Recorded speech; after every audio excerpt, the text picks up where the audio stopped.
السلام علیکم. سیٹھی سے سوال کے ساتھ میں ہوں سید عائشہ ناز. میرے ساتھ موجود ہیں نجم سیٹھی صاحب. السلام علیکم. سیٹھی صاحب, آپ کی ٹائی دیکھ کے, آج آپ کی ڈریسنگ دیکھ کے, تم بھی اب شروع ہو گئی ہو.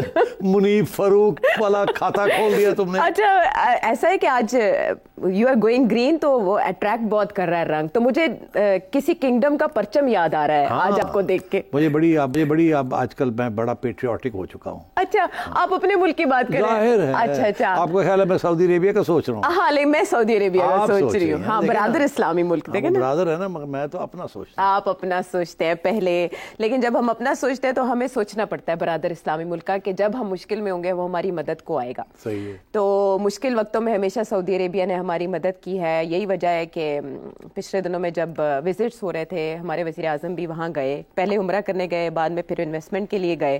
کچھ ایم او یوز جو ہیں وہ ابھی بھی رہتے ہیں, اگریمنٹس رہتے ہیں, جن کے لیے ضروری تھا کہ محمد بن سلمان صاحب سعودی ولی عہد وہ آئیں پاکستان کے وزٹ پر, اور 19 مئی تاریخ بتائی جا رہی تھی, 2 روزہ وزٹ پر آئیں گے, اور تیاریاں کی جا رہی تھی, یہاں تک کہ وزیر اعظم پاکستان نے اپنی مصروفیات ترک کر دی تھیں کہ وہ مانیٹر کریں گے ان کے استقبال کی تیاریاں کیسی ہیں. تو اچانک یہ خبر آتی ہے کہ کچھ نامعلوم وجوہات کی بنا پر ان کا دورہ ملتوی ہو گیا ہے. شاید عید کے بعد اور حج کے بعد وہ آئیں پاکستان, جون کے تیسرے ہفتے میں. لیکن ایسے میں جب آئی ایم ایف کہہ رہی ہے کہ پاکستانی معیشت کو غیر معمولی خطرات کا سامنا ہے, اس طرح کی خبریں نا بہت برا امپیکٹ ڈالتی ہیں اوور آل. مجھے آپ سے یہ جاننا ہے ریزن کہ کیا کہتی ہے آپ کی چڑیا, وہ کیوں نہیں آ رہے یا کب آئیں گے؟ دیکھیے, میں آج بہت جلدی سوالوں کے جواب دوں گا. اچھا, آپ بھی لمبا نہ کریں. اچھا, اس کی وجہ یہ ہے کہ ہم نے کل وعدہ کیا تھا اپنے ویورز کو کہ ان کے سوال لیں گے. تو آج میں پہلے سیکشن کے اندر 3-4 آپ کے سوال لوں گا. ٹھیک ہے, جلدی کروں گا, کوئی سپلیمنٹریز نہیں لوں گا, اور swiftly I will deal with it.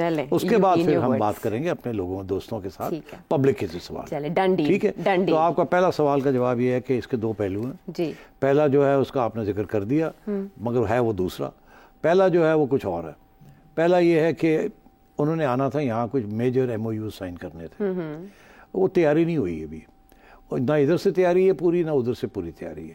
کیونکہ دیکھیے یہ اتنا آسان کام نہیں ہوتا, بہت لمبی چوڑی اگریمنٹس ہوتی ہیں, اور ان کو لائرز دیکھتے ہیں, یہ کرتے ہیں وہ کرتے ہیں, تو وقت لگتا ہے. اور ابھی بھی مذاکرات چل رہے تھے کہ جی آپ کہاں انویسٹمنٹ کریں گے, کیا کریں گے, کیا نہیں کریں گے.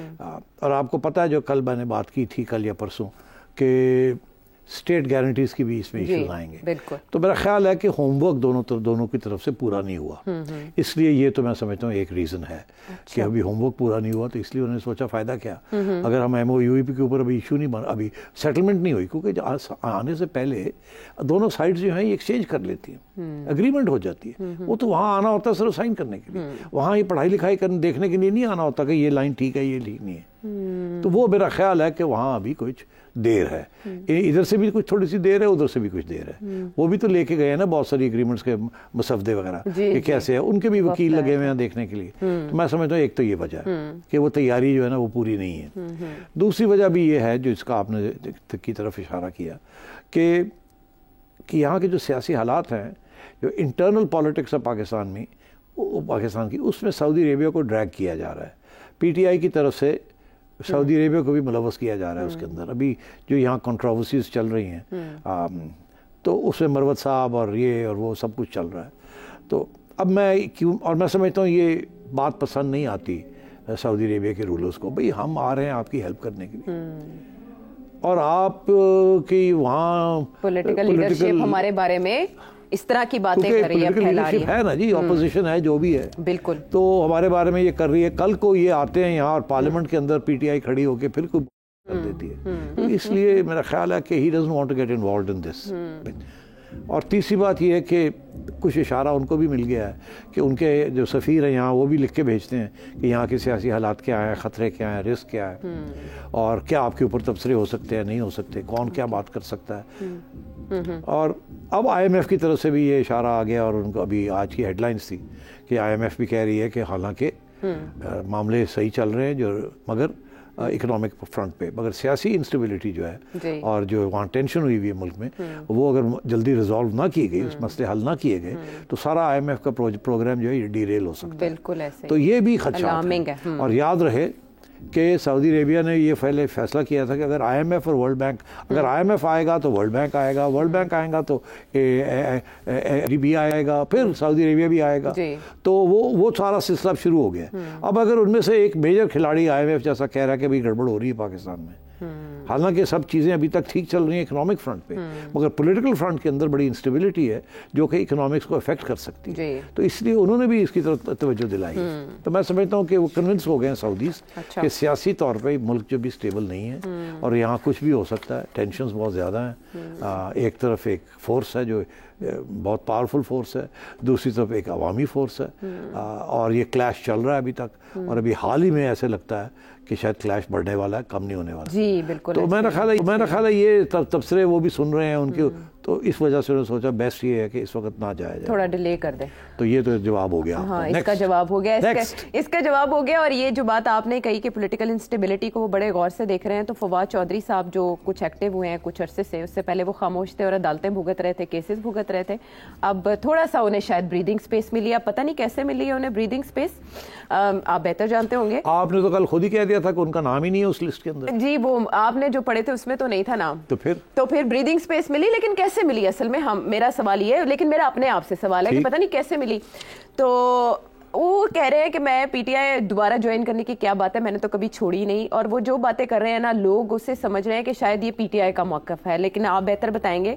وہ کہہ رہے ہیں کہ ایم بی ایس جو آپ نے کہا وہ سیاسی عدم استحکام کی وجہ سے ان کا دورہ کینسل ہوا، لیکن ایٹ دا سیم ٹائم اچانک انہیں نواز شریف صاحب میں یہ خوبی نظر آنا شروع ہو گئی کہ اگر پولیٹیکل انسٹیبلٹی کو کوئی ریزالو کر سکتا ہے، صحرا کسی کے سر بن سکتا ہے، کسی کے گلے میں گھنٹی کوئی باندھ سکتا ہے، تو وہ نواز شریف صاحب ہے. یہ 2 دن میں کیا ماجرا ہو گیا؟ نہیں دیکھیے، پہلی بات تو یہ ہے کہ فواد چودھری صاحب کہتے ہیں انہوں نے سیاسی اپنی پی ٹی آئی چھوڑی نہیں جی، مگر حقیقت یہ ہے کہ پی ٹی آئی نے ان کو چھوڑ دیا. نہیں تو اناؤنس کر رہے ہیں نا کہ ہم فواد کو واپس لینے کے لیے تیار نہیں ہیں. خان صاحب بڑے ناراض ہیں فواد سے کہ یہ کدھر چلا گیا تھا اور کیسے باہر آ گیا، اس نے کوئی بیان بھی نہیں دیا، یہ بھی نہیں کیا، وہ بھی نہیں کیا. تو شک شبہات تو ہے نا. وہ پہلے دن کے سے کہ یہ جو فواد ہے وہ ادھر بھی کھیلتا ہے ادھر بھی کھیلتا ہے، پکی سڑک پہ بھی چلتا ہے اور کچی سڑک پہ بھی چلتا ہے. تو اب بات یہ ہے کہ پارٹی نے تو نو کر دیے ٹو فواد چودھری. لیکن فواد چودھری کہتے ہیں میں تو پارٹی میں ہوں. فواد چودھری کہتے ہیں کہ ہم ڈیل نہیں کریں گے، اسٹیبلشمنٹ کے ساتھ انگیجمنٹ کریں گے. ٹھیک، ادھر سے پی ٹی آئی کہتی ہے کہ ہم ڈیل بھی کریں گے نہیں بھی کریں گے، اگر ڈیل کرتے ہیں تو صرف اسٹیبلشمنٹ کے ساتھ کریں گے، اور آج پھر یہ کہہ رہے ہیں کہ جی نواز شریف کے ساتھ ہم بیٹھ جاتے ہیں. تو پی ٹی آئی کلیئر نہیں ہے، وہاں ہر جڑا بندہ اٹھتا ہے وہ اپنی لائن لے لیتا ہے. اب آئیے، آپ نے یہ بات کی کہ فواد چودھری نے یہ کیوں کہا ہے کہ جی کیونکہ فواد چودھری کو نظر آ رہا ہے کہ اب پی ٹی آئی اور اسٹیبلشمنٹ کے درمیان تعلقات اور خراب ہونے جا رہے ہیں، جو آگے جا کے ہم ڈسکس کرتے ہیں. یہ جو کچھ تبدیلیاں ہوئی ہیں، جو پروموشنز ہوئی ہیں آج اسٹیبلشمنٹ آرمی کے اندر، ویل ڈسکس دیٹ. میرا تجزیہ ہوگا کہ tight line tight hard line آ رہی ہے. تو فواد چودھری صاحب کو بھی نظر آ رہا ہے یہ بات، تو اس لیے فواد چودھری صاحب نے سوچا اب کیا کریں. اب تو ہماری پارٹی تو تیار نہیں ہے معافی مانگنے کے لیے یا کوئی تسلیم کرنے کے لیے ہم سے غلطی ہوئی ہے، یا اس سے آگے بڑھنے کے لیے کوئی راستہ نکالنے کے لیے تیار نہیں ہے، اور خان صاحب خصوصاً بالکل ہی تیار نہیں ہے. تو انہوں نے سوچا کہ ایک چیز ہو سکتی ہے کہ اگر ہم اسٹیبلشمنٹ کو یہ اشارہ جائے کہ اگر آپ ہم سے نرمی نہیں کریں گے تو ہم نواز شریف صاحب کے ساتھ مل جائیں گے. کیوں؟ کیونکہ سب کو اس بات کا علم ہے کہ شہباز صاحب جو ہیں وہ تو اسٹیبلشمنٹ کی چوزن ہے. ظاہر ہے، وہی فواد چودھری صاحب نے کہا ان کے پاس تو کچھ نہیں ہے ہی نہیں. تو وہ سمجھتے ہیں کہ نواز شریف صاحب جو ہیں وہ ابھی بھی ان کے اندر ایک اینٹی اسٹیبلشمنٹ کا خون دوڑتا ہے، کیونکہ ان کے ساتھ کافی ہاتھ ہوا ہے اسٹیبلشمنٹ سے. ابھی ریسنٹلی بھی آپ دیکھ لیں، وہ ان کا خیال تھا کہ وہ پرائم منسٹر بنیں گے مگر بن کے کوئی اور گیا.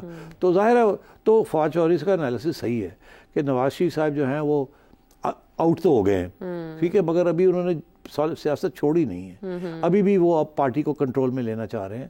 اگلے 10 دن کے اندر آپ کو نظر آ جائے گا وہ پریزیڈنٹ بھی بن جائیں گے، اور ان کے لوگ جو ہیں لائک رانا صاحب وغیرہ وہ سینٹر میں اکوموڈیٹ ہونے بھی شروع ہو گئے ہیں. ایسے ہی ہے نا. تو میں یہ سمجھتا ہوں کہ میاں صاحب کو یہ ایک دانہ دیا ڈال ہے فرام فواد چودھری اور اس کے ساتھی جو اس کے ساتھ تعاون کرتے ہیں کہ میاں نو اکساؤ، میاں دے نال ہاتھ ملاؤ. اگر اسٹیبلشمنٹ جس لیے یہ دیکھے گی کہ یہ تو میاں کے ساتھ انہوں نے ہاتھ ملانے شروع کر دیے ہیں تو یہ گڑبڑ نہ ہو جائے شہباز کے لیے، اور شہباز ہمارے لیے بڑا ضروری ہے. ٹھیک ہے. تو یہ اس لیے یہ اور پھر شاید یہ سوچ کے اسٹیبلشمنٹ جو ہے اتنی ہارڈ لائن نہ لے ان کے خلاف, تو راستے اپنے کھلے رکھے. تو Fawad is playing this game. Okay. اچھا ادھر سے آپ دیکھیے بڑی انٹرسٹنگ بات کہ رانا ثناء اللہ نے بھی بیان دے دیا ہے کہ نواز شریف تو ہمیشہ تیار ہے عمران خان سے بات کرنے میں. آیا نا, بالکل ایسے ہی ہے. انہوں نے کیا, انہوں نے بھی یہی سوچا ہے. نون لیگ کے ہاتھ میں تو کچھ بھی نہیں ہے, اور خصوصاً جو تھوڑا بہت ہے وہ شہباز کے ہاتھ میں, نواز کے ہاتھ میں تو کچھ بھی نہیں ہے. ایسے ہی ہے نا. تو وہ جو نواز کی جو پارٹی ہے, جو کہ اب وہ پریزیڈنٹ بھی بننے لگے ہیں, اصلی پارٹی تو میاں صاحب کی ہے. یہ تو اب پی ٹی آئی جو نون لیگ ہے, ایس جسے آپ کہتے ہیں, وہ تو اسٹیبلشمنٹ کی پارٹی بن گئی ہے نا. تو میاں صاحب تو ابھی بھی اس کے یہ نہیں سمجھتے کہ نون لیگ کو کبھی بھی اسٹیبلشمنٹ کی پارٹی ہونا چاہیے. وہ ان کو تو یہ فکر ہے کہ ہمارا بیانیہ عمران خان لے گیا, یہ تو اسٹیبلشمنٹ کا بچہ ہے, اور یہ ہم تو اینٹی اسٹیبلشمنٹ تھے. عوام کو ہم نے یہی ہمارا نعرہ تھا, آج وہ نعرہ بڑا گونج رہا ہے, مگر لے اس کا فائدہ عمران خان لے جا رہا ہے. تو میاں صاحب ابھی بھی یہ ان کی یہ کوشش ہے کسی طریقے کے ساتھ کہ ساری سپیس جو ہے وہ اسٹیبلشمنٹ کو نہ دی جائے, اپنے ہاتھ میں بھی کچھ رکھا جائے. نہیں تو اسٹیبلشمنٹ کی بات سنتے سنتے اور ان کے کام کرتے کرتے جو رہ گئے وہ بھی فارغ ہو جائیں گے, پی ٹی نون لیگ فارغ ہو جائے گی, تو اگلی الیکشن تک تو ویل بی وائپڈ آؤٹ. اور جو وائپ آؤٹ ہے وہ شہباز صاحب کی تو آخری سٹنٹ ہے نا. میاں صاحب نے تو صرف اپنا اور شہباز کا نہیں سوچنا, مریم کا بھی تو سوچنا نا. Maryam is a long term player, like Bilawal is a long term player. تو اگر مریم ناک آؤٹ ہو جاتی ہے because of the closeness of Shahbaz Sharif sahib with the establishment, تو پھر کیا رہ جائے گا. تو میرا یہ خیال ہے اسی لیے رانا صاحب کی طرف سے بھی ایک چال آ گئی ہے. ٹھیک کہ جی وہ بھی اسٹیبلشمنٹ کی طرف اشارہ ہے. ہم بھی تیار ہیں, وہ کہہ رہے ہیں یہ بھی تیار ہے. تو پھر دوریاں کیسے مٹیں گی عمران خان صاحب؟ نہیں مٹیں گی, صرف باتیں ہوں گی, مٹیں گی نہیں. مگر اشارہ دونوں اسٹیبلشمنٹ کو کہہ رہے ہیں. ایک اسٹیبلشمنٹ کو کہہ رہا ہے ساڈے نال ہاتھ ہولی رکھو, دوسرا کہہ رہا ہے کہ ساڈے نال تھوڑا پیچھے ہٹو, سانو بھی جان چلن دیو. ہاں ٹھیک ہے, چلیں دیکھتے ہیں کہ اب وہ اسٹیبلشمنٹ کی طرف سے اس کی حکمت عملی جوابی کیا ہوگی. آگے آئیے. آپ نے وہ جو بات چھیڑ دی تھی کہ ہارڈ لائن ہونے جا رہی ہے, وہ کیسے آپ نے؟ ہاں ہارڈ لائن ہونے جا رہی ہے. کل ہم نے بات کی تھی کہ کس طریقے کے ساتھ ڈی آر نے سخت لائن لی. پھر ہم نے پرسوں پھر ہم نے یہ کہا کہ جی اس کے بعد آرمی چیف نے تو اور بھی آگے بڑھ گئے. ٹھیک, آج کی جو خبر ہے یا جو کل کی خبر ہے جو آج آئی ہے, جی کل آپ نے ذکر کر دیا تھا اس کا, ذکر کر دیا تھا, تو وہ اس لیے اب آپ کو بتا دیتے ہوا کیا. اب وہ ڈی جی رینجرز جو تھے ان کو آپ لے آئے ہیں. کہاں لے آئے ہیں؟ کسی زمانے میں تھے وہ میجر جنرل عمر بخاری صاحب, وہ جب مریم نواز شریف صاحبہ کے ہوٹل پہ ریڈ ہوا تھا. تو وہ اب میجر جنرل سے ان کو پروموٹ کر کے اور ان کو لگا دیا پشاور میں. جی 11 کو پشاور میں کیوں لگایا؟ کیونکہ پشاور کا جو پچھلے جن صاحب کو ٹرانسفر کیا ہے, اور وہ صاحب جو تھے وہ مذاکرات کر رہے تھے, قسم کے سلام دعا لے رہے تھے ان صاحب کے ساتھ. جی پی ٹی آئی کے ساتھ کور کمانڈر ہاؤس گئے تھے, بڑی خبر بنی. تو وہ اس وقت اسٹیبلشمنٹ کا نرم رویہ تھا. مگر خان صاحب نے جس طریقے کے ساتھ رویہ اپنا رکھا ہوا ہے, تو اب یہ ان کا یہ فیصلہ کہ اب ہارڈ لائن ہی ہونی چاہیے. اب ہارڈ لائن جو پہلا جو بندہ ہے جو سافٹ لائن لے رہا تھا, اسے یہ کہا جائے کہ اب آپ ہارڈ لائن لے, وہ بنتی نہیں بات. آپ کو شکل بھی بدلنی پڑتی ہے کہ لو جی پھر ہن دوجا بندہ آ گیا, پہلے تو تہاڈے نال چاہ پانی ہو رہا سی, تو ہن لتر ہون گے. تو مطلب ہے کہ یہ بھی اشارہ ہے, میسج ہے کہ پی ٹی آئی کے لیے. ہاں پی ٹی آئی کے لیے, نمبر 1. نمبر 2 کہ D G I S P R صاحب, ہم نے کل کہا کہ میرا خیال تھا کہ یہ پریس کانفرنس نہیں کرنی چاہیے تھی, اور بڑے ایموشنل تھے اور بڑے ہارڈ لائنر تھے, بڑے سیلف رائٹیس تھے. پھر میں نے کہا کہ اس کے بعد جب آرمی چیف کی بات سنی تو سمجھ آ گئی کہ یہ ایک پالیسی کا ایک حصہ ہے, اور پہلے ان سے بات کروائی پھر خود بات کی. تو اس کا اشارہ یہی ہے کہ ہارڈ لائن آ رہی ہے, سافٹ لائن ختم ہو گئی. تو اس کو ریوارڈ مل گیا. He did a great job. اگر if that was the agenda, تو D G I S P R followed the agenda to the dot, اور انہوں نے جو میسج کنوے کرنا تھا وہ کنوے کر دیا. تو ہاں, تو اس لیے ان کو پروموٹ کر دیا اور وہیں رکھا ہے. یا ہوتا پروموٹ کر کے چینج کرتے تو پھر آپ کہتے کہ شاید وہ جو لائن ملی تھی اس سے وہ ڈیویٹ کر گئے. انہوں نے بڑے صحیح طریقے کے ساتھ جو لائن ملی تھی وہ لائن چلائی, اور میرا خیال ہے ان کو اس کا ریوارڈ مل گیا کہ you stay, we are going to promote you and keep the hard line going. تو میں یہ سمجھتا ہوں کہ یہ جو چینجز ہیں, these are all a message that enough is enough. We are going to proceed against you. Okay, what about Mangla corps? نہیں, منگلا کور میں تو میرا خیال ہے وہ روٹین ٹرانسفرز پوسٹنگز جو ہوتی ہیں نا, وہ کہتے ہیں کہ جب نیا آرمی چیف آتا ہے تو سب سے پہلے وہ دیکھتا ہے کون کہاں ہے. اس وجہ سے وہ جو ہے وہ میری بات سنے گا نہیں سنے گا, اس کی اپنا یہ ویو ہے, وہ ساری فائلیں چیک ہوتی ہیں. پھر ان کی یہ کوشش ہوتی ہے کہ میں اپنی ٹیم لاؤں. نیچرلی ہر لیڈر چاہتا ہے کہ میں اپنی ٹیم لاؤں. اب تم آئی ہو, تم اپنی ٹیم لائی ہو نہیں یہاں, آپ کی ٹیم ہے. نہیں مطلب تمہاری ٹیم تھی, میں تو ان کو ان میں سے بہت کم لوگوں کو جانتا تھا, مگر تمہاری ٹیم آئی ہے تو یہ صحیح ہے نا, that's the way it is. You are part of my team and they are part of your team. Now they are part of our team. Good, nice. تو اب بات یہ ہے کہ تو آرمی چیف بھی ایسے ہی کرتے ہیں. اچھا. مگر کیونکہ آرمی کے اندر ایسے نہیں ہوتا کہ جی چلو جی تسی اتھے تو چلو جی تسی اتھے, ایک ڈسپلن ہے, ڈسپلن ہے, ایک سسٹم ہے کہ عزت کی جاتی ہے. ایسے نہیں پوسٹنگ ٹرانسفر ہو جاتی جیسے بیوروکریسی میں ہوتی ہے. فوج کے اندر ایسے نہیں ہوتا.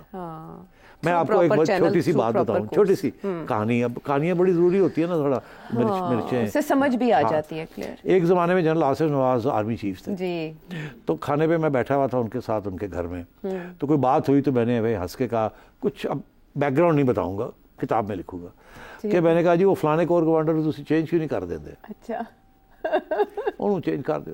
اچھا, تو ٹرن سے میں سے یار سیٹھی یہ تیرا خیال ہے وہ کور کمانڈر ہے اور سپاہی تو نہیں ہے, وہ کور کمانڈر ہے. میں کی مطلب کہ لگا سیٹھی چیچی انگلی دے نال میں 5 لاکھ سولجر ادھر ادھر کر دینا, میں چکوال سے نا اس ایریا سے میں ادھر ادھر کر دینا, مگر کور کمانڈر نو میں نہیں چینج کر سکتا کہ ادھر ادھر کر دے دینا. یہ سارے طریقے ہوندے نے. تو مطلب ہے کہ he gave me the answer کہ you know it's not like we do in the bureaucracy establishment division ٹھا ٹھا ٹھا ٹھا ادھر چکے ادھر ادھر چکے ادھر. ایتھے تو دس از اے سسٹم اینڈ عزت دینی پڑتی ہے. آپ کو ایسا عہدہ ملتا ہے کور کمانڈر کا, یو کانٹ, اگر ابھی اس کے 1 سال 2 سال ابھی نہیں ہوئے تو آپ اس کو نہیں شفٹ کر سکتے. It's a tradition, it's a way, because that's the way the promotion system works.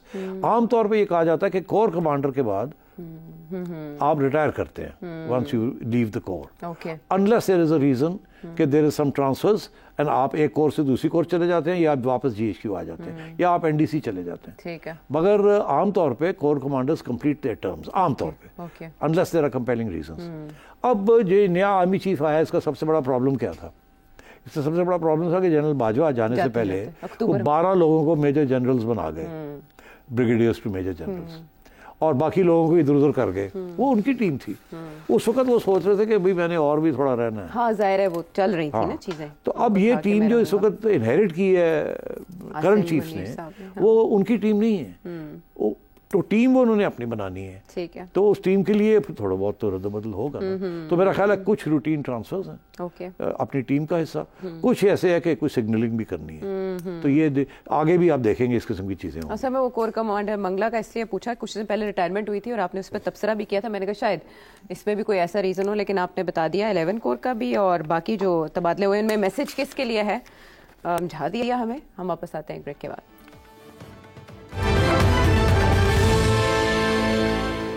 اور اب حسب وعدہ آپ کے وہ سوال جو آپ سیٹھی صاحب سے جاننا چاہتے ہیں, اب باقی سارے سیگمنٹس اسی پر ہوں گے. ساجد سعودی عربیہ سے کیا جاننا چاہتے ہیں سیٹھی صاحب سے؟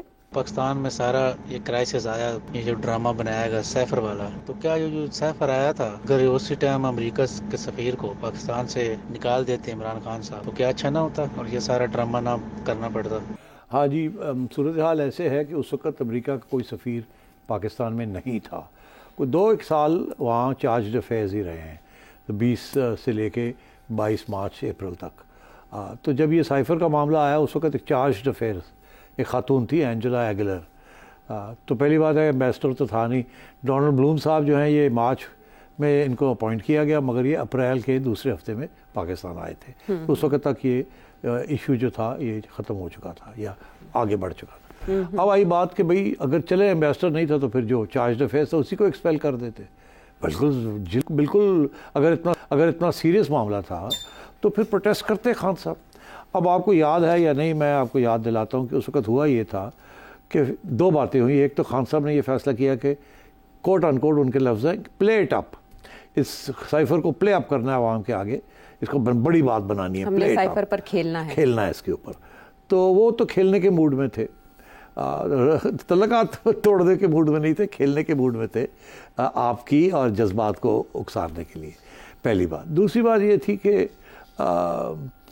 اس وقت ایک پھر میٹنگ کال کی گئی نیشنل سیکیورٹی کونسل کی, جس کے اندر خان صاحب نے اپنا موقف دیا کہ دیکھیں جی یہ ہے یہ وہ ہے.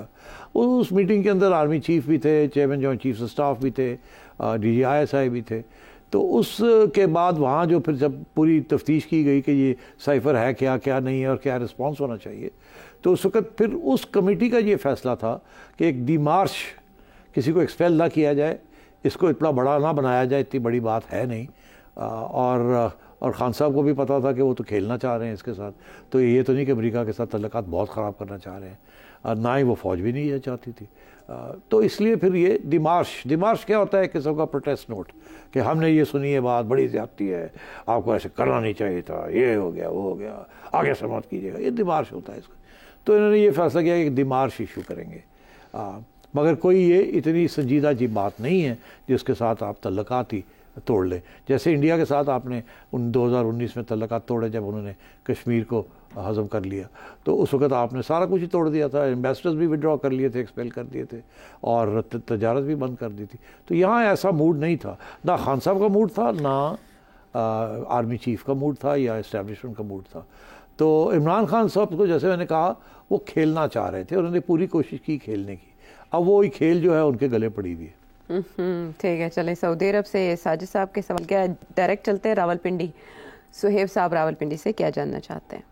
آپ اپنے شوز میں زیادہ تر ایک مخصوص ادارے کو ریاست یا اسٹیٹ کہہ کے مخاطب کرتے ہیں، حالانکہ آئین میں ریاست کی تشریح ڈیفرنٹ ہے، اس پہ پلیز تھوڑی روشنی ڈالیں تاکہ ریاست کون ہے یہ کانسیپٹ کلیئر ہو سکے۔ جی مہربانی، میں نے یہ اس کے اوپر پہلے بھی اشارہ نہیں، میں نے تبصرہ کیا ہے کہ ریاست کس کو کہتے ہیں، ملک کس کو کہتے ہیں، گورنمنٹ کس کو کہتے ہیں۔ گورنمنٹ تو سب کو پتہ ہے کہ جو الیکٹ ہو کے آتی ہے یا جو کہ ایگزیکٹو عام ہوتی ہے، الیکٹڈ گورنمنٹ، آئین کا بھی آپ کو پتہ ہے۔ اب ریاست کس کو کہتے ہیں؟ ریاست اس چیز کو کہتے ہیں جو کہ ایک ملک کے جو پلرز ہوتے ہیں، جس کے بیسس کے اوپر ایک آئین بنتی ہے، آئین کے اندر مختلف ادارے جو ہوتے ہیں جو حکومت چلاتے ہیں یا حکومت کی مدد کرتے ہیں چلانے میں یا ملک کو اکٹھا رکھتے ہیں، ان کا ذکر آتا ہے۔ اس کے اندر جوڈیشری بھی ریاست کا حصہ ہے، میڈیا بھی ریاست کا حصہ ہے، ملٹری بھی ریاست کا حصہ ہے، بیوروکریسی بھی ریاست کا حصہ ہے۔ تو یہ ریاست کے ادارے ہیں، یہ امپلائیز آف دا اسٹیٹ۔ تو یہ ایک ایبسٹریکٹ نوشن ہوتا ہے جس کے اندر ان سب کا ذکر آتا ہے کہ یہ بھی ریاست کا حصہ ہے یا ادارہ ہے، یہ ادارہ بھی ریاست کا ہے، یہ بھی ریاست۔ تو ریاستی اداروں کی بات ہوتی ہے۔ آج کل جب بات ہوتی ہے تو جب اسٹیبلشمنٹ کی بات کرتے ہیں، ایکچولی ہم کہنا کچھ اور چاہتے ہیں، فوکس کرنا چاہتے ہیں کس کے اوپر جس کی بات کر رہے ہیں، مگر ہمت نہیں ہے یا اجازت نہیں ہے کہ وہ ان کا نام ڈائریکٹلی لیا جائے۔ اس لیے کچھ لوگ کہتے ہیں پاورفل کوارٹرز، کچھ لوگ کہتے ہیں اسٹیبلشمنٹ، کچھ لوگ کہتے ہیں بھائی لوگ، کچھ لوگ فرشتے کہتے ہیں، سو آن اینڈ سو فورتھ، مگر سب کو پتہ ہے بات کس کی ہو رہی ہے۔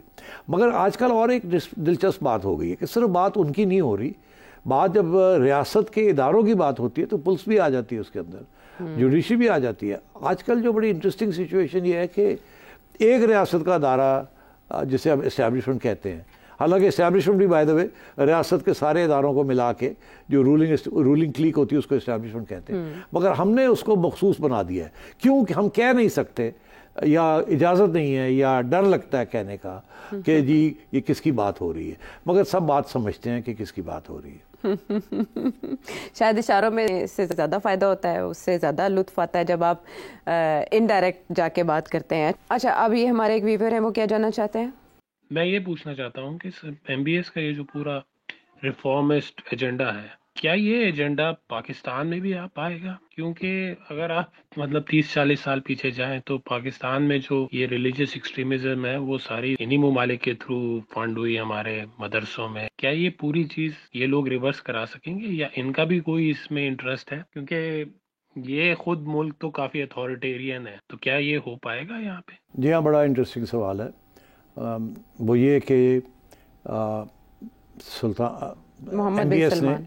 محمد بن سلمان صاحب نے ریورس گیئر میں ڈال دیا سعودی عربیہ کو، جو سارا وہابی تنظیم تھی اور جو کلچر تھا اور جو سیاست تھی اس کو روک کے ریورس گیئر میں ڈال دیا اور اپنے ملک کو کھول دیا۔ اچھا، یہ اور آپ یہ پوچھ رہے ہیں کہ کیا ہم کیوں نہیں کر سکتے، اور پھر آپ نے یہ کہا کہ یہاں جو انتہا پسندی آئی ہے اس کو تو صدیوں کیا دہائیوں سے سعودی عربیہ فنڈنگ کر رہا تھا ایکسٹریمزم کو۔ تو یہ دونوں باتیں آپ کی بڑی انٹرسٹنگ ہیں۔ پہلی بات تو صحیح ہے، اس میں کوئی شک نہیں ہے کہ سعودی عربیہ کی جو پہلی جو حکمران تھے انہوں نے بالکل وہابی اسلام کو پروموٹ کیا اور بہت پیسہ لگایا, صرف پاکستان میں نہیں, all over the world. mosques were set up and think tanks were set up and money was spent promoting Wahhabi Islam. اس میں کوئی شک نہیں ہے. اسی لیے جب روس کے خلاف بھی ایک جہاد چلی تو اس میں بھی سعودی فنڈنگ تھی مجاہدین کو اگینسٹ دا رشینس. تو بہت کچھ ہوا, مگر یہ بھی ریورس انہوں نے کر دیا. ہاں انفارچونیٹلی اب یہ ہے کہ ہمارے ہاں کوئی اس قسم کی ریورسل نہیں ہوئی. حالانکہ سعودی عربیہ نے یہ تسلیم کیا ہے کہ وہ غلط پالیسیز تھی جس کی وجہ سے بہت نقصان ہوا سعودی عربیہ کو بھی اور اسلام کو بھی. کیونکہ اب اسلام کا نام, یہ جو سارا اسلاموفوبیا جو چل رہا ہے اس وقت, رائٹ ونگزم جو یورپ میں اور امریکہ میں چل رہی ہے جس کو ہم اسلامک فوبیا کہتے ہیں, اسلاموفوبیا, یہ سارا ڈائریکٹ رزلٹ ہے اسی قسم کی پالیسیز کا جہاں آپ نے اکسایا اس قسم کا ایکسٹریمسٹ قسم کا اسلام, اور اس کے خلاف ریئیکشن ہوا ویسٹرن سوسائٹیز میں, اور پھر اس کے بعد 9/11 ہوا, پھر اسامہ بن لادن ہوا. تو یہ ایک چیز کے اوپر دوسری چیز چلتی رہی. تو سعودی عربیہ نے یہ احساس کیا کہ اس طریقے کے ساتھ اب وہ آئسولیشن میں چلا گیا, اور جو جس قسم کی اس سے سرمایہ داری کا نظام وہاں لانا ہے تو اس کے اندر اب آزادی دینی پڑے گی, اور پرائیویٹ سیکٹر میں وہی چیزیں کرنی پڑے گی جس کے ساتھ گروتھ ہوتی ہے. میں کل کے پروگرام میں کہہ رہا تھا سروس انڈسٹری بہت بڑی گروتھ سیکٹر ہے, اور سروس انڈسٹری کے اندر ٹورزم, ہاسپٹیلٹی انڈسٹری اور کلچر جو ہے بہت امپورٹنٹ ہے. خربوں ڈالرز کی یہ بزنس ہے گلوبل, اس وقت leading sector of the global economy, اور پاکستان کے اندر ہی بالکل خطرہ بھی نہیں ہے اس کا. تو وہ یہی وجہ ہے کہ یہاں بڑی گھٹن ہے because of extreme, very conservative versions of so-called Islam or religion. تو انہوں نے تو کر لیا, مگر وہ اس لیے کر لیا because وہاں you have a monarchy, اور بڑی سخت اتھارٹیرین قسم کی monarchy ہے, اور وہ ایک زمانہ تھا کہ یہ سارے جو وہاں کے اسلامک ادارے ہیں یہ monarchy کا حصہ تھے. monarchy نے ان کے ساتھ ایک ڈیل کی ہوئی تھی. وہ ڈیل کیا تھی؟ یہ ہاؤس آف سعود نے جو ڈیل کی تھی with Islamic scholars and Islam in Saudi Arabia, وہی ڈیل یہ تھی کہ آپ جو چاہیں کر لیں اسلام کے اندر, مگر monarchy کو آپ نے سپورٹ کرنا ہے, اس کو ختم نہیں کرنا. ہم آپ کو کھلی چھٹی دیتے ہیں, آپ کریں جو آپ نے کرنا ہے, ہمارے خلاف آپ نے کارروائی نہیں کرنی, ہمیں نہیں ڈسٹیبلائز کرنا. تو اس لیے جو سارا فوکس تھا وہابزم کا وہ سعودی عربیہ میں اتنا نہیں تھا جتنا انہوں نے باہر ایکسپورٹ کرنا تھا. تو اس میں گورنمنٹ نے بھی سپورٹ کیا. یہ جب آپ کو یاد ہوگا ایک آدھ اٹیک بھی ہوئی, کنگ فیصل کے اوپر بھی اٹیک ہوئی تھی, تو ایم بی ایس نے آ کے یہ فیصلہ کیا کہ نہیں, اب جو وہ جو ڈیل تھی اسے انگریزی میں کہتے ہیں فاسٹین بارگین, وہ جو ڈیل تھی وہ انہوں نے ختم کر دی, اور جو لوگوں نے ریزسٹ کیا ان کو پکڑ کے اندر کر دیا یا فارغ کر دیا. اس سے زیادہ کہنے کی مناسب نہیں ہے, مگر وہ وہاں ہو سکتا تھا, یا بڑی اس کے لیے بھی بڑی کرج چاہیے تھی. یہاں بڑا مشکل ہے. اس کی وجہ یہ ہے کہ یہاں وہ سوچ ریاست کے اداروں میں بھی بڑی گہری سوچ پائی جاتی ہے. مشرف بس پہلا ایوب خان, مگر اس زمانے میں اتنی انتہا پسندی نہیں تھی. ضیاء الحق صاحب کے بعد انتہا پسندی یہاں آئی مذہبی. جب مشرف صاحب آئے تو انہوں نے انلائٹنڈ ماڈریشن کی بات کی, جس کا حوالہ بھی میں نے کل دیا, مگر آپ نے دیکھا وہ انلائٹنڈ ماڈریشن نہیں کر سکے. ان کے اوپر بھی 2 اسیسینیشن اٹیمپٹس ہوئے, اور آپ کو بھی پتا ہے وہ کس نے اسیسینیشن اٹیمپٹس کیے, وہی ایکسٹریمسٹ اسلام کے, جن کو پہلے پتا تھا ریاست نے یا ریاست کے اداروں میں انڈیا کے خلاف کارروائی کرنے کے لیے. انہوں نے ہی پھر مشرف کے اوپر کاری کی. تو مشرف نے فیصلہ کیا کہ انڈیا کے ساتھ اب لڑائی جھگڑے نہیں کرنے, معیشت کے لیے ضروری ہے کہ ہم امن کی آشا کی بات کریں اور بات آگے کریں, اور کشمیر کا جو معاملہ ہے اس کو آگے 50 سال میں سائڈ لائن کر کے اگلے 50 سال میں حل کریں گے, ابھی باقی چیزیں کرتے ہیں. تو اس لیے مشرف صاحب کے خلاف ان کے اپنے ادارے کے اندر بھی بڑی مخالفت تھی, اور باہر سوسائٹی کے اندر بھی بڑی مخالفت تھی. آپ کو یاد ہوگا کہ ان کے زمانے میں کس قسم کی ایکسٹریمسٹ قسم کی تھنکنگ بھی ہوئی. انفیکٹ ایک جنرل صاحب تھے, جنرل شاہد عزیز صاحب, جو کہ ایک زمانے میں انہوں نے نیب کا ہیڈ بنایا تھا. ان کو جب وہ بڑے ایکسٹریمسٹ قسم کے جنرل تھے, ان کو بھی جب ریموو کیا تو انہوں نے بھی پھر بڑی تنقید کی مشرف کی, اور پھر وہ چلے گئے جہاد کرنے عراق کے اندر, اور پھر اللہ کو پیارے ہو گئے. یہی ہم نے سنا ہے, ہو سکتا ہے ہم غلط بیانی کر رہے ہوں, مگر ہم نے یہ اسی طریقے کے ساتھ 1-2 اور بھی بڑے اسلامسٹ جنرلز تھے جن کو پھر جنرل محمود اس میں تھے جو کہ DGI تھے, ان کو بھی مشرف نے ریٹائر کیا, مگر اس کے باوجود وہ انلائٹنڈ ماڈریشن نہیں لا سکے, بیکاز باہر کا جو معاشرہ تھا وہ بہت ایکسٹریمسٹ تھا اور بڑا خطرناک تھا اور آرمڈ تھا. تو یہ اس لیے ہمارے لیے یہ بڑا مشکل رہا.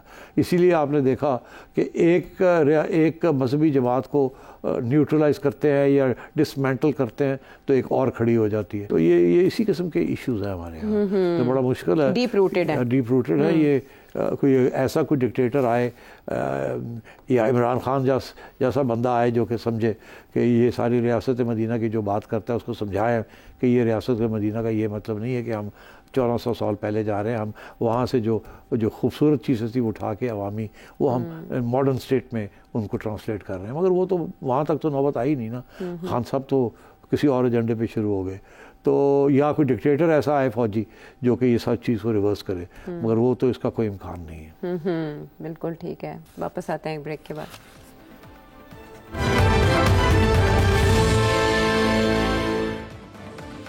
خوش آمدید. سید ذوالفقار صاحب کراچی سے. اگر آپ ان پاور ہوں تو وہ کون سے 5-7 ایسے سٹیپس ہوں گے جن کے ذریعے آپ خان صاحب کو انگیج کریں گے قومی دھارے میں واپس لانے کے لیے, کیونکہ ان کا قومی دھارے میں واپس آنا بہت ضروری ہے اس ملک کے اکنامیکل ریوائیول کے لیے. میری رائے یہ ہے سٹی صاحب کہ خان صاحب کے سامنے یہ ریکویسٹ کی جائے کہ سر آپ کے اور آپ کی تمام ورکرز کے مقدمات ختم کیے جاتے ہیں, آپ کو باعزت بری کیا جاتا ہے. نمبر 2, کم از کم 1 سال کا ٹائم دیجئے. یہ بات آپ بھی جانتے ہیں کہ اگر آج آپ کو حکومت میں بٹھا دیا جائے تو آپ کو بھی 2-3 سال چاہیے. تو جو بھی اکنامیکل ریوائیول ہے جو اس ملک کی بہتری کے لیے کرنا ہے اس میں ہاتھ بٹائیے. 2, اور خان صاحب کو یہ بتایا جائے کہ بینگ اے سیاسی لیڈر ان کو سب سے بڑا ایشو یہ ہوگا کہ اپنے ووٹر سپورٹرز کو کیا کہیں گے. تو ان کے آگے 2 باتیں وہ رکھیں. نمبر 1 کہ میں نے اگر مذاکرات کیے ہیں تو اس کی سب سے مین وجہ یہ ہے کہ جو ملک کے حالات ہیں, جو غریب کے حالات ہیں, وہ اب تقاضا ہے کہ میں قومی دھارے میں شامل ہوں اور بجلی, روٹی, پانی ان سب چیزوں کو نیچے لانا ہے, جس کے لیے ایک ٹیم ورک ضروری ہے. نمبر 2, میں نے یہ گارنٹیز لی ہیں کہ اگلا الیکشن فیئر اینڈ فری ہوگا. یہ گارنٹیز ہیں, ان گارنٹیز کو بتایا جائے کہ جو عوام کی رائے ہے اس کو احترام دیا جائے گا. تو میرے خیال میں اس سے خان صاحب کی فیس سیونگ ہو جائے گی اور ملک کے لیے بہتری ہوگی. تو آپ کے وہ کون سے اقدامات ہوں گے سر؟ معذرت کے ساتھ آپ تو بڑے کٹر PTI سپورٹر لگتے ہیں مجھے. اس کی وجہ لگتے ہیں, ہو سکتا ہے آپ نہ ہوں. آپ چاہ رہے ہیں کہ خان صاحب سے معافی مانگی جائے. پہلی بات, ارے بھائی ان کے اوپر تو اتنے کرمنل کیسز ہیں جس کے بارے میں شک ہی نہیں ہے کہ جو کچھ حرکتیں انہوں نے کی ہیں ان سے معافی مانگی جائے. پہلی بات, کون معافی مانگے گا ان سے؟ جن کو وہ ختم کرنا چاہتے ہیں, جن کو انہوں نے جیلوں میں ڈالا, جن کے خلاف انہوں نے بڑے بڑے ریلیز کی اور جن کے بارے میں وہ جس قسم کے خیالات رکھتے ہیں, وہ جا کے خان صاحب سے معافی مانگے. یہاں تو مسئلہ یہ بنا ہوا ہے کہ خان صاحب جا کے معافی مانگے کسی سے. آپ کہہ رہے ہیں خان صاحب سے معافی مانگی جائے, پھر آپ کہہ رہے ہیں کہ جب تک خان صاحب کو دائرے میں نہیں لایا جائے گا ملک آگے نہیں جا سکتا. میں اتفاق کرتا ہوں آپ سے, مگر بات یہ ہے, آپ کہتے ہیں کہ خان صاحب گارنٹیز لیں, خان صاحب گارنٹیز لیں. ارے بھائی, خان صاحب گارنٹیز لیں کہ جب وہ آئیں گے پہلے پاور دی جائے ان کو, پھر وہ گارنٹیز لیں کہ الیکشن بھی ان کے لیے پھر وہ پاور میں آ جائیں, پھر وہ گارنٹی. تو سوال یہ ہے کہ ہم کون سی گارنٹیز مانگ رہے ہیں خان صاحب سے؟ صرف خان صاحب نے گارنٹیز لینی ہے؟ ارے بھائی ہم نے بھی تو لینی ہے, ہم میڈیا والوں نے بھی لینی ہے, پاکستان کی افواج کی لیڈرشپ نے بھی گارنٹی لینی ہے کہ وہ آ کے نہیں کریں گے جو وہ کرنے جا رہے تھے جس قسم کی حرکتیں پہلے. اور نون لیگ نے بھی لینی ہے, PTI نے, پیپلز پارٹی نے بھی لینی ہے, باقی جماعتوں نے بھی لینی ہے جن کو وہ جیلوں میں ڈال رہے تھے. تو کیا آپ سمجھتے ہیں کہ صرف خان صاحب سے ہم لوگ جا کے معافیا مانگیں اور خان صاحب جو ہیں وہ اب اپنی گارنٹیز لے کے آ جائیں اور اگلے 20 سال کے لیے یہاں بیٹھے رہیں؟ خدا کا خوف کریں, ایسے نہیں ہوتا. سب سے بڑی جو تبدیلی آنی چاہیے وہ خان صاحب میں آنی ہے کہ خان صاحب نے جو کام کیے ہیں وہ غلط کام کیے ہیں. البتہ آپ ان کے ساتھ ہیں, عوام ان کے ساتھ ہے. فیئر اینڈ فری الیکشن ہونا, یس ایبسلیوٹلی, مگر ہمیں گارنٹیز چاہیے کہ آپ 1 پارٹی سسٹم نہیں بنائیں گے, آپ نیب کو ہر ایک کے پیچھے نہیں چھوڑ دیں گے, آپ پارلیمنٹ کو چلائیں گے, آپ قانون کی بالادستی کریں گے, آپ ایسے قانون نہیں لائیں گے جس کے ساتھ ہماری زپ لگ جائے ہمارے اوپر, آپ آرمی کو پولیس فورس نہیں بنائیں گے, اپنی ایک FSS نہیں بنائیں گے جیسے بھٹو صاحب نے بنائی تھی. ہمیں یہ گارنٹیز چاہیے, تو وہ تو خان صاحب دینے کے لیے تیار نہیں ہے. تو بھائی صاحب ایسی بات نہیں ہے کہ یہ کوئی 1 سائیڈڈ ہے, 2 ہاتھ سے تالی بجتی ہے. تو یہ مشکل, اسی لیے تو مشکل بات بنی ہوئی ہے کہ خان صاحب اتنا بھی ہلنے کے لیے تیار نہیں ہیں. خان صاحب کو کیا کہتے ہیں؟ کہہ رہے ہیں جی آپ معافی نہیں، آپ معافی صرف 9 مئی کی مانگیں. چلو 9 مئی کو چھوڑ دیں، آپ نکال دیں 9 مئی کو، مگر جو باقی آپ نے جو کام کیا، جو آپ 1 پارٹی سسٹم بنانا چاہ رہے تھے، آپ بھول گئے ہیں. آپ بھی فوج کے کندھوں پہ اوپر آئے تھے، پھر آپ چاہ رہے تھے کہ فوج ہمیشہ آپ کا ایک کندھا بنا رہے، آپ اسی کے اوپر بیٹھے رہیں. اور جیسے وہ تھوڑی ہلچل ہوئی کہ نہیں ایسے نہیں ہو سکتا، ہم تو ایک نیوٹرل فورس ہیں، شاید ان کو بھی سمجھ آ گئی، تو آپ گرجنے لگے اور آپ نے ہر قسم کی چیزیں شروع کر دیں. تو آئی ایم سوری، میں اتفاق نہیں کرتا آپ کے اسیسمنٹ کے ساتھ. تو آپ مجھے پوچھتے ہیں کہ جب میں آؤں اگر میرے پاس 5 پوائنٹس ہوں تو میں آپ کو پہلی بات یہ کہوں کہ خان صاحب آئیں، خان صاحب اوپن سٹیٹمنٹ کریں، ہمیں گارنٹیز دیں کہ خان صاحب 1 پارٹی سسٹم نہیں بنائیں گے. خان صاحب آئین کی بالادستی جو ہے اس کو ہمیں مطمئن کریں گے اس کے بارے میں. خان صاحب پاکستان کی افواج کو ایک پولیس فورس یا ایک فیڈرل سیکیورٹی فورس نہیں بنائیں گے اپنی ذات اور اپنی پارٹی کے لیے. خان صاحب اپوزیشن کو مانیں گے، اپوزیشن پارلیمنٹ کو مانیں گے، جو نہیں مانتے وہ تو، اور یہ ایک آئین کے مطابق اس ملک کو چلائیں گے. تو then I don't think there is a problem. ٹھیک ہے، وہ ساری یہ کمٹمنٹ دے دیں گے اور تھوڑے عرصے بعد سیٹھی صاحب، اچھا آپ نے کرمنل کیسز کی بات کی عمران خان صاحب پہ، بشرا صاحبہ کراچی سے اسی سے متعلق سوال ہے ان کا. عمران خان کو سزائیں نہیں دیں جس کے لیے وہ اس کے لیے ثبوت مانگ رہے ہیں، تو جو ٹی وی پہ سارا وقت صبح سے رات تک عمران خان کے دھمکیوں بھرے خطابات چلتے تھے، وہ ہزاروں کی تعداد میں لوگوں سے حلف لیتے تھے جہاد کرنے کے لیے، اور پھر ان کے گھر کے باہر غنڈوں کا ایک بڑا مجمع رہتا تھا، تو یہ سارے کافی نہیں ہے عمران خان کے خلاف ثبوت یا اس کی پارٹی کے خلاف ثبوت کہ اس کے لیے تحقیقات ضرور چاہیے؟ آپ صحیح کہہ رہی ہیں بہن. مسئلہ یہ ہے کہ یہی اور لوگ بھی بہت کہہ رہے ہیں کہ یار 1 سال ہو گیا، کوئی صحیح قسم کی عدلیہ نے فیصلے نہیں کیے، یہ تو کلیئر کٹ کیسز ہیں یہ. اچھا اب حوالہ دیا جاتا ہے امریکہ میں کیا ہوا جب ڈونلڈ ٹرمپ نے بھی اس قسم کی حرکت کرنے کی کوشش کی تھی، تو وہاں تو لوگوں کو 7 سال سزا ہو گئی تھی فوراً 2 3 مہینے کے اندر، کوئی ملٹری کورٹس کی ضرورت نہیں تھی. وہاں کا عدلیہ سسٹم جو تھا it's decisive, it's quick, it's efficient. اور وہ سمپلی یہ کہ جی آپ یہ تصویر ہے، آپ یہ کر رہے تھے، اللہ اللہ خیر صلی اللہ، چلو جی اندر. اب بات یہ ہے کہ لوگوں نے تو تسلیم کر لیا کہ دس از جسٹس. انفارچونیٹلی اس ملک کے اندر ایسے نہیں ہے. ہم ڈیو پروسیس کو بہت اہمیت دیتے ہیں، اب ڈیو پروسیس کو ڈسٹارٹ کر دیا گیا ہے، کمپلیٹلی ڈسٹارٹ کر دیا. یو کے میں کے اندر بھی ڈیو پروسیس ایسے نہیں ہے جہاں یہاں ہے. یہاں وکلا حضرات جو ہے وہ کیس لگنے نہیں دیتے، جج حضرات جو ہے وکلا کو ناراض نہیں کرنا چاہتے. یہ ایک پورا ایک ایکسیس ہے کہ جی اس طریقے سے جس طریقے سے یہاں، اسی لیے تو کوئی فیصلے نہیں آتے، اور 10-20 سال جو نارمل کیسز ہیں وہ چلتے رہتے ہیں. تو یہاں تو جو جوڈیشل سسٹم جو ہے ڈیپلی فلاڈ، بہت کمزور سسٹم ہے. اور آج کل جو ایڈیشنل جو پرابلم بنا ہوا ہے وہ یہ ہے کہ میں سمجھتا ہوں جیسے میجورٹی پاکستان کی اس وقت عوام جو ہے وہ خان صاحب کی ہمدردی میں مبتلا ہے، وہ ان کو بڑے ہمدرد ہیں ان کے. اسی طریقے کے ساتھ میرا یہ خیال ہے کہ یہ جو جوڈیشری ہماری نیچے سے لے کے اوپر تک، یہ بھی تو عوام کا حصہ ہے نا. یہ بھی جب گھر جاتے ہیں تو اپنے بچوں کی بات سنتے ہیں، اور بچے کہتے ہیں جی ہمارا ہیرو تو عمران خان ہے.